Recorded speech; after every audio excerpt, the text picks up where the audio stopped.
How does a jet engine work?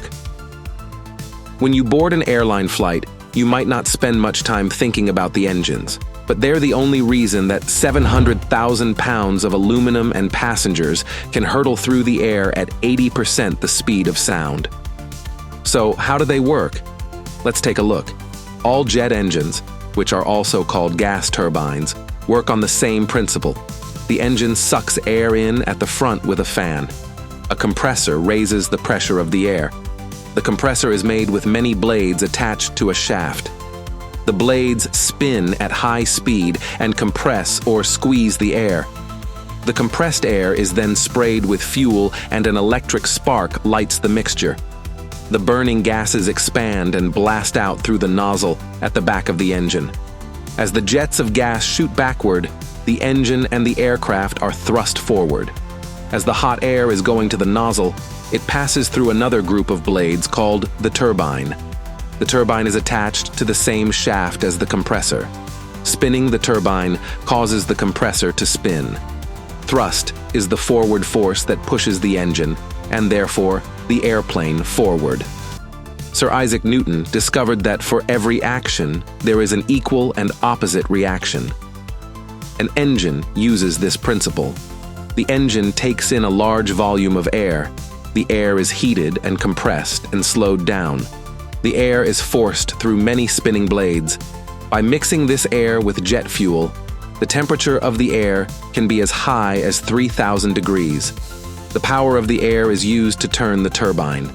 Finally, when the air leaves, it pushes backward out of the engine. This causes the plane to move forward. Parts of a jet engine. Fan. The fan is the first component in a turbofan. The large spinning fan sucks in large quantities of air. Most blades of the fan are made of titanium. It then speeds this air up and splits it into two parts. One part continues through the core or center of the engine, where it is acted upon by the other engine components. The second part bypasses the core of the engine.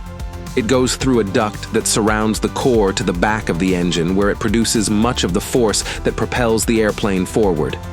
This cooler air helps to quiet the engine as well as adding thrust to the engine. Compressor. The compressor is the first component in the engine core. The compressor is made up of fans with many blades and attached to a shaft. The compressor squeezes the air that enters it into progressively smaller areas, resulting in an increase in the air pressure.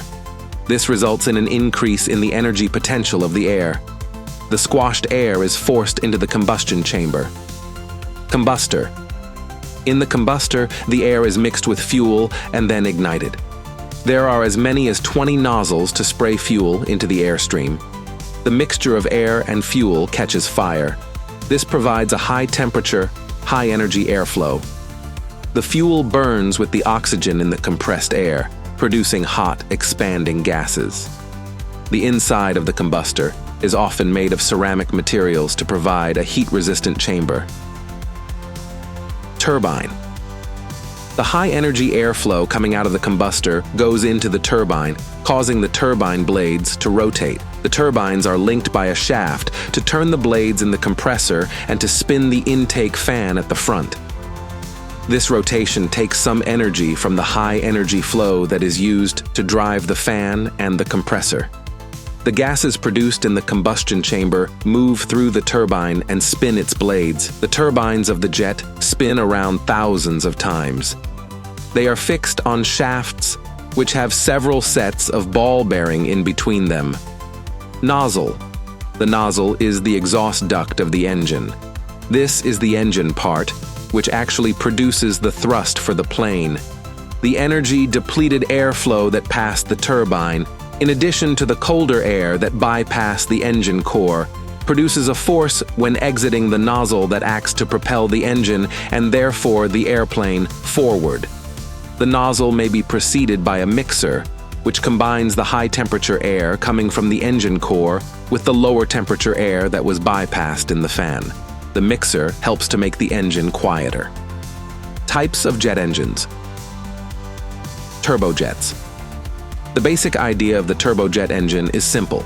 Air taken in from an opening in the front of the engine is compressed to 3 to 12 times its original pressure in compressor.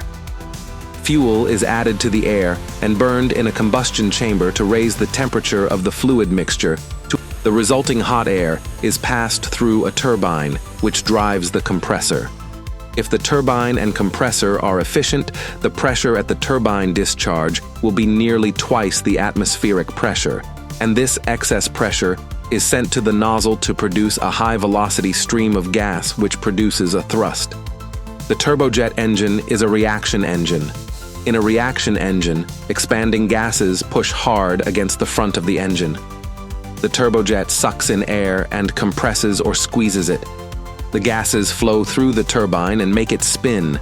These gases bounce back and shoot out of the rear of the exhaust, pushing the plane forward. Turboprops. A turboprop engine is a jet engine attached to a propeller. The turbine at the back is turned by the hot gases, and this turns a shaft that drives the propeller. Some small airliners and transport aircraft are powered by turboprops.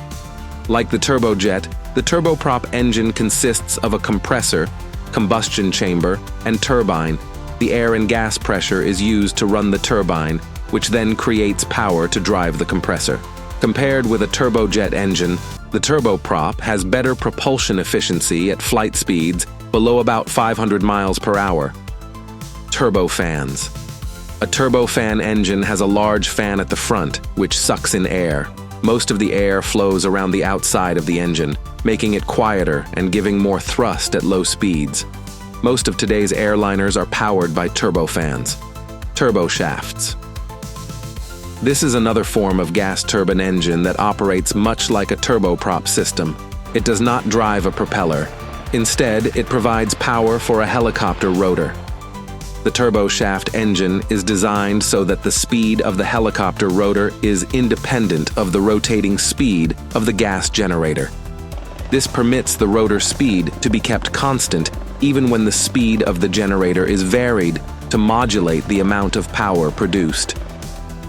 That's all the information that we have for you today. Don't forget to give us a thumbs up if you enjoyed today's episode, subscribe if you haven't already, and hit the bell so you never miss out on future episodes. And be sure to also tell us what you think about today's content.